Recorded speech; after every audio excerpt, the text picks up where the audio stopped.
আসসালামাইকুম, কেমন আছেন সবাই? আশা করি সবাই ভালো আছেন।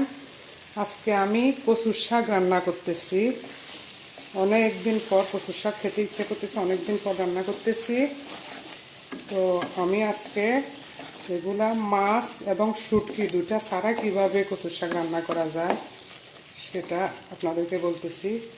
আমাদের বাচ্চারা তো আজকাল মাছ আর শুটকি খেতে চায় না। আমার ছেলেও মাছ শুটকি কোনোটাই খায় না। সেজন্য চিন্তা করলাম ওরে কিভাবে খাওয়ানো যায়। তো আমি এখানে একটু আদা বাটা দিছি, একটু রসুন বাটা দিছি, কয়েকটা দারচিনি দিছি, কয়েকটা তেজপাতা দিছি, আর একটু হলুদের গুঁড়া, একটু মরিচের গুঁড়া, দুইটা পেঁয়াজ আর একটা রসুন চেঁচে দিছি।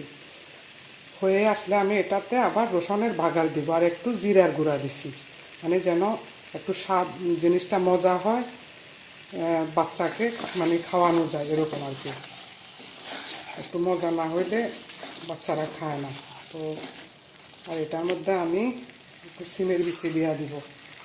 কচুর শাকে প্রচুর পরিমাণে ভিটামিন আছে, আর সিমের বিচিতেও ভিটামিন আছে, দুইটাই ভিটামিন। আর এটাতে হলো চোখের জ্যোতি বাড়ে কচুর শাকটা খেলে।